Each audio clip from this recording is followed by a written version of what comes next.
Good morning and happy Tuesday. We're going to be reading a really fun story today. It's like a new take on a fairy tale, but it's like revised, so it's different than what you're used to. And the skill that we're going to be focusing on is visualization again. So we've talked about visualization a couple of times this year, and like an author's use of imagery in a story. So our objective is that we're going to describe an author's use of imagery and language in a story. There we go. And so all of those words and like the imagery that they use to help you create a picture, it's helping you visualize that story and like experience it through your senses. They use words to communicate to your senses so that you can, it's like you're watching a movie while you read. So we're going to talk about those words. Let's review briefly our notes on visualization. You have, this isn't wanting to work for me. Camera error. Dismiss. I don't know why that happened. Let's try it again. It's kind of freaking out. Miss Rice has a new Chromebook because the old Chromebook wasn't working. Dismiss. Okay, I'll show you on here then. Your vision, it's going to be tiny. We made notes on visualization earlier this month, right? Remember we drew like the eye and we wrote some visualizing words that like help you imagine what something looks like. So we wrote words like shiny or swirling or marbled, and then you wrote some of your own words. We talked about words that help us to know what something smells like in a story, like the words pungent. That means it has a really strong odor to it. Or floral. If something smells floral, it smells like flowers, right? We talked about words that appeal to our sense of hearing. Words like buzzing and melodic. Okay, so if something's buzzing, and you can kind of hear it in the word buzz too. It's got that zzz, like a bee, right next to your ear. Or if something's melodic, that it has like a nice flow to it, kind of like a song. And then our last two senses, one was taste and the other was touch. For taste, we talked about like gooey cheese or something that's savory or salty or sweet or tart. And then for our sense of touch, we talked about like textures, something fluffy or smooth. So we're going to try to pinpoint and like pull out elements in the story, like language that the author uses that helps us create those pictures in our mind of what the story is about. Alrighty. So our story, it's called Prince Charming Misplaces His Bride. When you misplace something, it means you place it in the wrong spot. You lost it, right? Misplace is a synonym for lost. And the genre is a fairy tale, so it's a new take on like a traditional story. Fairy tales are traditional tales that tell stories about magical characters and events. Authors of fairy tales tell the story through the plot, meaning there's a story, right? It goes from beginning to end. The main events of the story, the plot includes a conflict or a problem and the resolution and how the problem is solved. Remember we talked about the conflict and the resolution, the problem and the solution. These are just elements of a fairy tale. The characters in fairy tales may include royalty. It's like princes, princesses, kings, queens, knights, dukes, all that good stuff. And fairy tales include a theme or a lesson learned. Okay, just like most folk tales, fables, and fairy tales, there's usually some kind of lesson in there. Alrighty.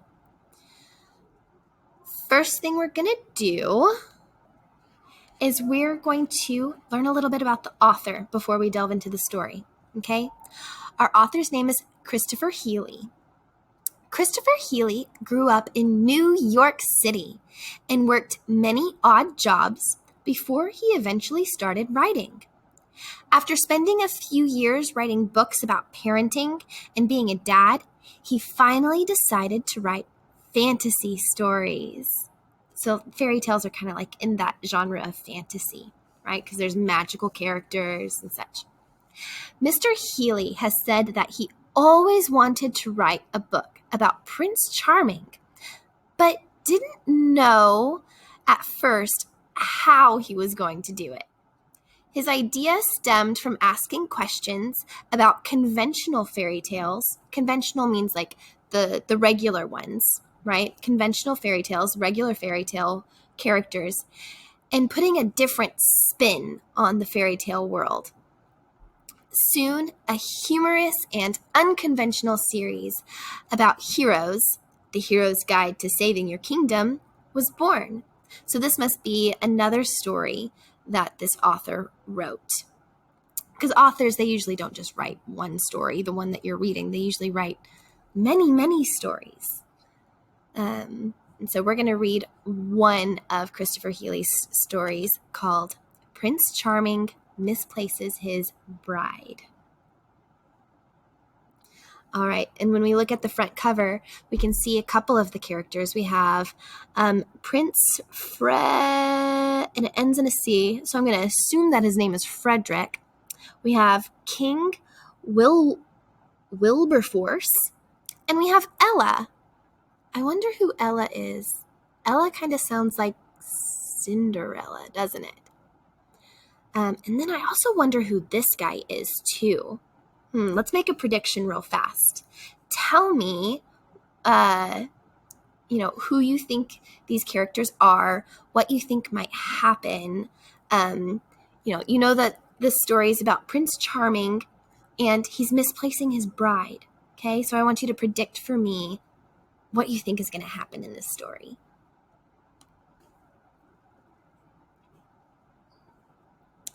Okay, guys, let's get into it and let's find out what happens.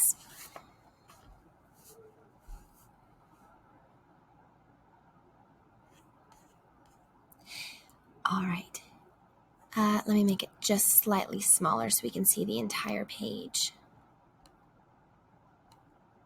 There we go. And I'll read from my physical book. In the fictional nation of Harmonia, there lives a charming prince named Frederick, who has craved a life of adventure ever since he was a boy and met a visiting knight. I have a bus information.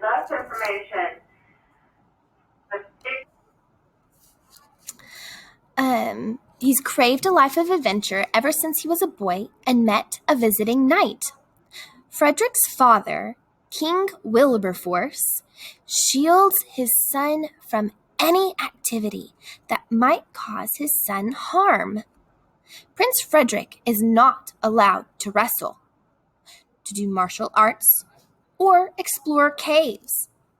One day, the king comes up with a plan to make Frederick forget his thirst for all things exciting.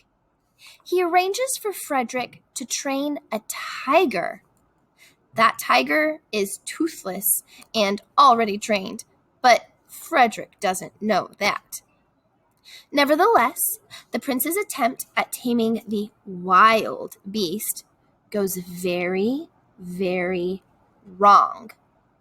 The king thinks his plan has worked, and it does for a while. Okay, I'm going to ask a comprehension question. That means, are you understanding what's happening in this story? All right, the first question is about the setting.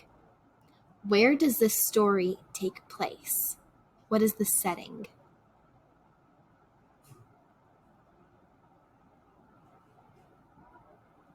What causes Prince Frederick to crave a life of adventure? Who visited him that made him crave a life of adventure?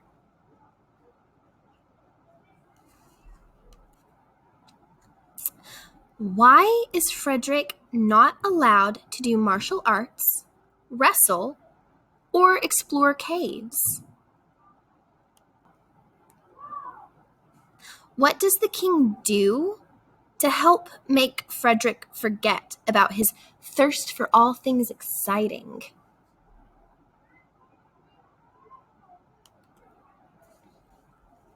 All right, let's continue with the next page. More than a decade passed. A decade is 10 years. More than a decade passed before the thought of adventure found its way back into Frederick's mind. It happened on the night of the big palace ball. A ball is a giant party, like a fancy party, at which it was hoped that Frederick would find a bride. He never left the palace, so this type of event was the only way for him to meet girls. Among the dozens of elegant women at the ball that night, there was one girl who caught Frederick's attention immediately. And it wasn't just because she was beautiful and elegantly dressed. No, she had something else. A daredevil gleam in her eyes. He'd seen that look only once before, in that old night all those years ago.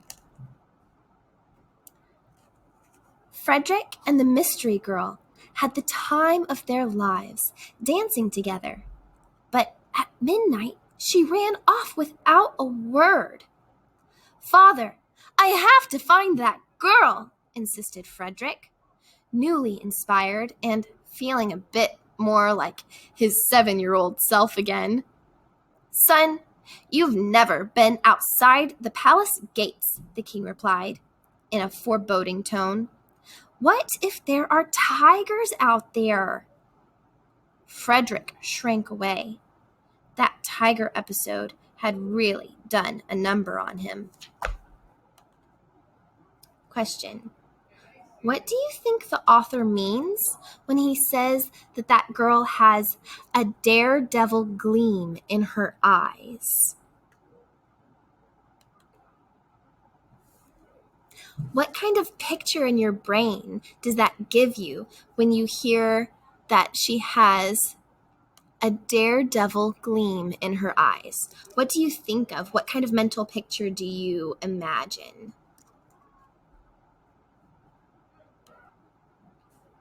Well, when I think about that, I know that a daredevil is someone who likes adventure. And I know that Frederick has this thirst and hunger for adventure as well. And so when he notices that, like, in her eyes, she just seems like an adventurous person, she really stands out to Frederick because she reminds him of his love for adventure. The girl has the same look in her eyes as the knight did. Let's read on.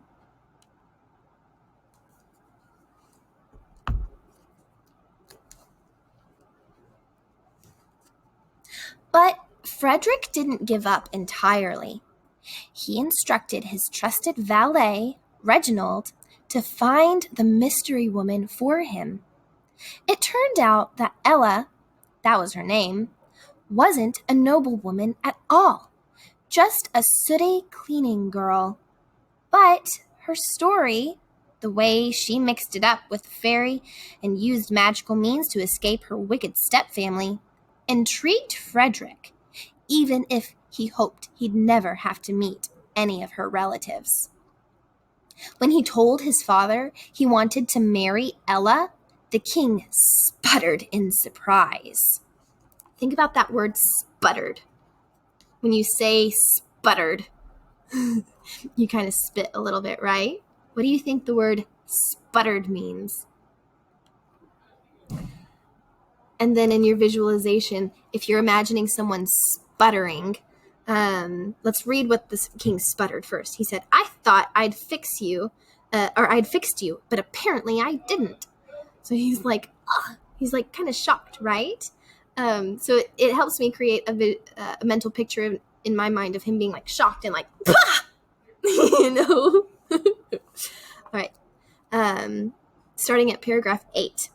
When he told his father he wanted to marry Ella, the king sputtered in surprise.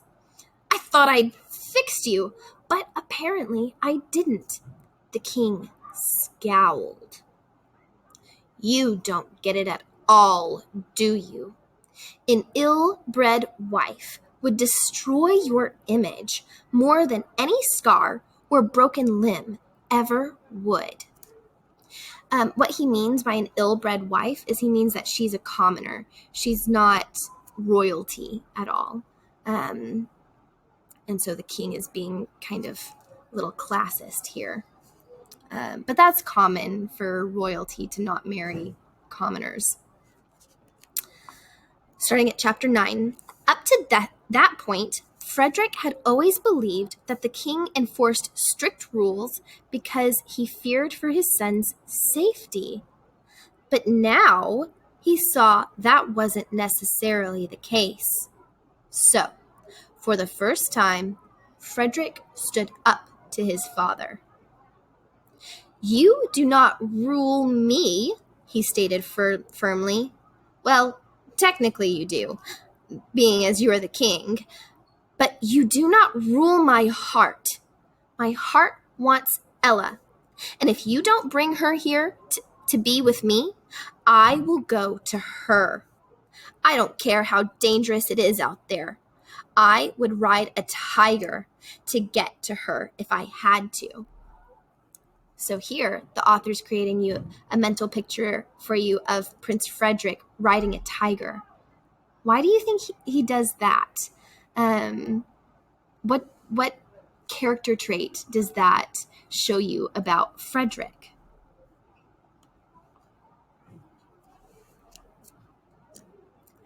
Paragraph 11. In truth, Frederick was utterly intimidated by the thought of venturing out into the real world. If his father refused to meet his demands, he had no idea if he would be able to follow through on his threat. Luckily for him, the king was shocked enough to give in. And so Ella came to live at the palace. She and Frederick were officially engaged to marry, and the tale about the magical way in which the couple met became the talk of the kingdom. Within days, the minstrels had a new hit on their hands, and the tale was told and retold across many realms. But while the popular version of the story ended with a happily ever after for Prince Charming and Cinderella, things didn't go as smoothly for the real Frederick and Ella. Why do you think Frederick finally stood up to his father? Paragraph 13. Ironically, it was Ella's bold, venturesome spirit. Venture is kind of like, it's kind of like an adventure. So if she has a venturesome spirit, that means that her spirit longs for adventure. Ironically, it was Ella's bold and venturous spirit, the very thing that Frederick found so attractive about her, that came between them. Ella's dreadful stepmother had treated her like a prisoner in her own home and forced her to spend nearly every waking hour performing onerous tasks like scrubbing grout or chipping congealed mayonnaise from between fork tines. If it's congealed, that means it's kind of like dried on there and it's hard to get off now. While Ella suffered through all this, she dreamed of a more exhilarating life. She fantasized about riding camels across deserts to search ancient temples for magic lamps, or scaling cloud-covered peaks to play games of chance with the rulers of hidden mountain kingdoms. She honestly believed that anything could happen in her future.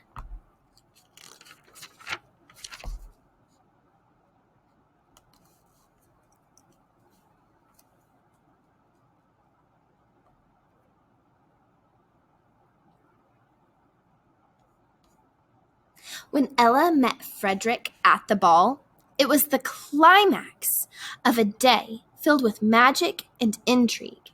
Hold on. Climax. That was an academic word that we learned when we were learning about plot, right? So in plot, you had the rising action, the climax, and the falling action. So when you think about this, when Ella met Frederick at the ball, it was the climax of a day filled with magic and intrigue. So if it was the climax, what do you think that means about that moment? What did that mean to her?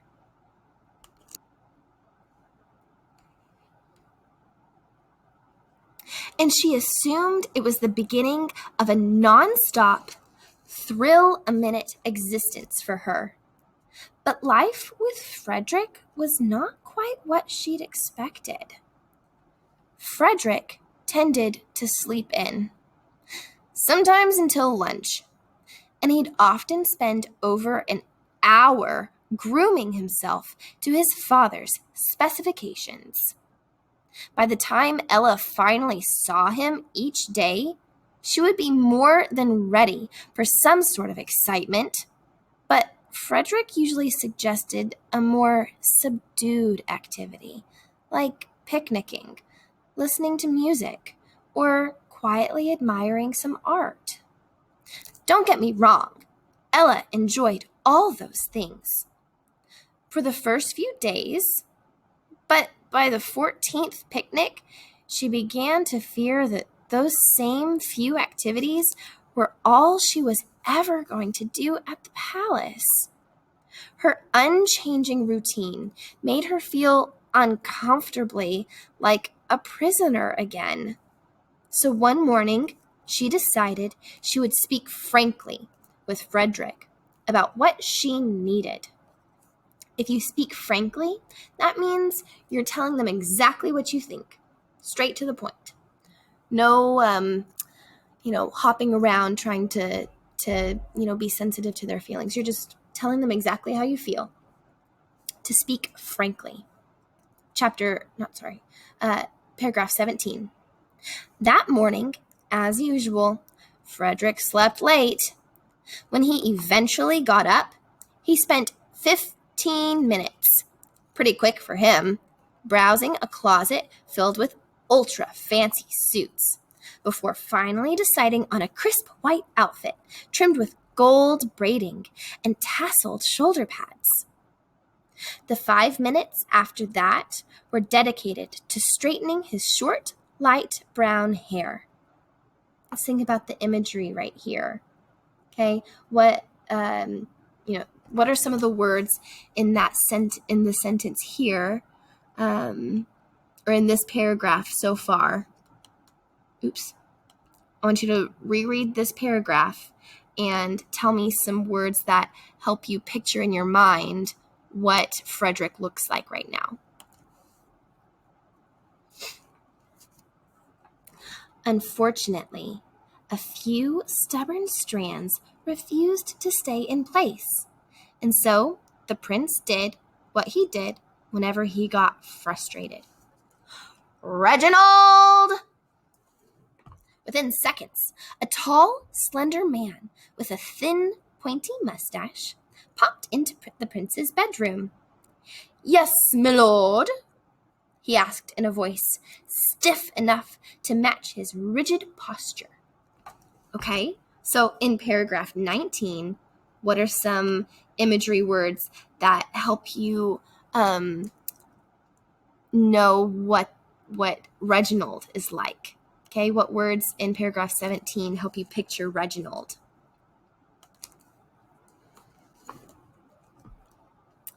"Good morning, Reginald," Frederick said. "Can you fix my hair?" "Certainly, my lord," Reginald said, as he grabbed a silver brush and began using it to tidy the prince's bedhead. "Thank you, Reginald," Frederick said. "I'm off to see Ella, and I want to look my best." "Of course, my lord." "I think I'm going to have Cook surprise her with breakfast in bed." Reginald paused. I'm reasonably sure, my lord, that the young lady has already eaten breakfast. Drat, muttered the prince. So it's happened again. How long ago did she wake up? About 3 hours ago, Reginald replied. 3 hours? But I asked you to wake me when Ella got up. I'm sorry, my lord, Reginald said sympathetically.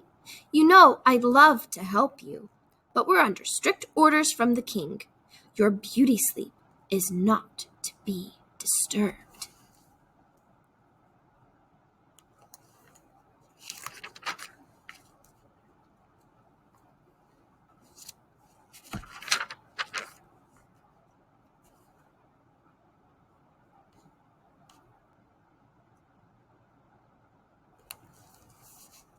Frederick burst from his seat, waving away Reginald's brush. My father ordered you not to wake me? He's still trying to keep me and Ella apart. He rushed to the door of his bedroom, then quickly back to the mirror for one last check of the hair, and then out the door and down the hall to look for his fiancée. Ella wasn't in her room, so Frederick headed to the gardens. He paused briefly to sniff a rose bush. When he heard the sound of approaching hoofbeats, he looked over his shoulder to see that a large white horse was bearing down on him, tearing through the garden at a fast gallop, leaping over one hedgerow after another. The prince tried to run, but the golden tassels of his jacket caught on the shrub's thorns. Frederick tugged frantically at his stuck sleeve as the horse's rider pulled on the reins and brought the steed to a halt. From the saddle, Ella looked down at him and laughed. She wore a distinctively unfancy blue dress, and her tied-back hair was disheveled from the ride. Her strong, athletic build and warm, healthy glow were a stark contrast to Frederick's slender frame and sun-deprived complexion. I hope you haven't been stuck there all morning, she said, only half joking. So this is going to be the last page that we read today. But before we end, I want to talk a little bit more about visualization here. Now, our illustrator really helped to set the scene for us and really put us in the moment, right? So as I'm reading, I create mental pictures in my mind, and I imagine what it must have been like for these two characters. So I use my senses to help me visualize even further sometimes than what the text says. I see rose bushes, and I know that Frederick's caught on them. So I imagine that while he's stuck there, he's catching the whiff of some beautifully fragrant roses, and like the red flowers. And I can smell, I just feel like I can smell them. I feel like I can hear the sound of the horse's hooves on the ground as they're coming towards Frederick and he's stuck. And I imagine he might be a little bit embarrassed that his fiancée is, jumping over hedges and riding fearlessly while he's stuck in a rose bush. I can also feel the thorns on the shrubs as they catch the tassels of Frederick's jacket. If you've ever been caught on something, you feel like that jolt of oh, it caught me. I get caught on the school door handle all the time. It's really not fun. I hate that feeling. And then I know that Ella's also kind of laughing at him too, so I feel like I can hear her laughter as she's watching Frederick try to get untangled from the rose bushes. So we do a lot of visualization of imagining what we might hear, imagining what the characters might smell if we were a part of the story. Okay, that's going to conclude the lesson for today. We'll finish reading this story tomorrow.